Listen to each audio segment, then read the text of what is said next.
চেয়ারম্যানকে বলেছি কি অ্যাকশন নেওয়া যাবে, নৌ উপদেষ্টা এম সাখাওয়াত হোসেন চট্টগ্রামের বন্দরের ২০ বছরের জটিলতা ২০ মিনিটে সমাধান করলেন।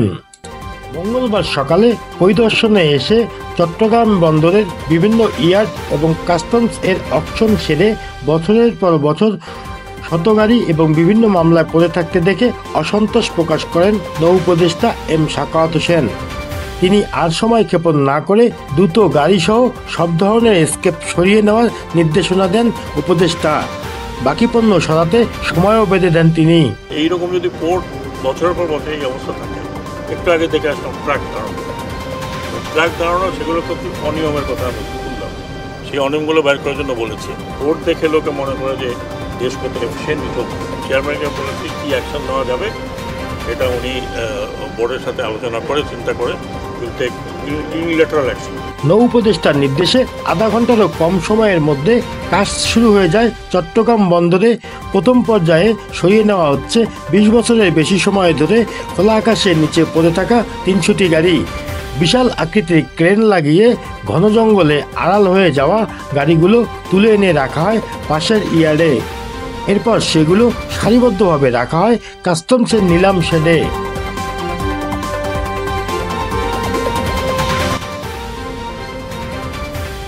পৃথিবীর বিভিন্ন দেশ থেকে আমদানি করা প্রাইভেট কার, পাজেরো, মাইক্রোবাস এবং পিকআপ গাড়িগুলোর বিপরীতে শুল্ক জটিলতায় রয়েছে কয়েকশো মামলা।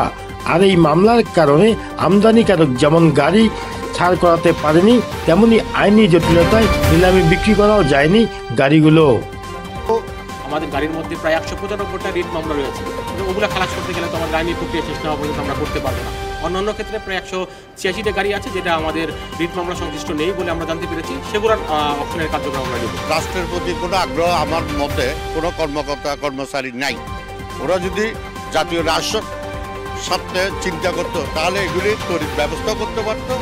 এগুলি আমদানিকারককে না দিলেও নিলামের মাধ্যমে জাতীয় রাষ্ট্র আহরণ করতে পারে। এর আগে এ ধরনের ৭৪টি গাড়ি নিলামে বিক্রি না হওয়ায় কেটে ফেলতে বাধ্য হয়েছিল চট্টগ্রাম কাস্টমস হাউস।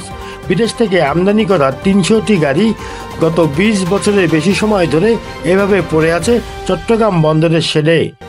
গাড়িগুলো চলাচল অনুপযোগী হওয়ায় একই সাথে মামলা থাকায় নিলামেও বিক্রি করা যাচ্ছে না। স্ক্র্যাপ হিসাবে বিক্রি করা ছাড়া কোনো উপায়ও নাই। এই গাড়িগুলো সরিয়ে নেওয়ার জন্য বারবার কাস্টমস হাউসকে চিঠি দিয়েছে বন্দর কর্তৃপক্ষ। অবশেষে শুরু হয়েছে সেই গাড়িগুলো সরিয়ে নেওয়ার কাজ। পর্যায়ক্রমে গাড়িগুলো সরিয়ে নেওয়া হবে চট্টগ্রাম কাস্টমস হাউসের অকশন ছেড়ে। সেখান থেকে স্ক্র্যাপ হিসেবে বিক্রি হবে মূল্যবান এই ৩০০টি গাড়ি। News desk, Chittagong মাহিজুয়েল।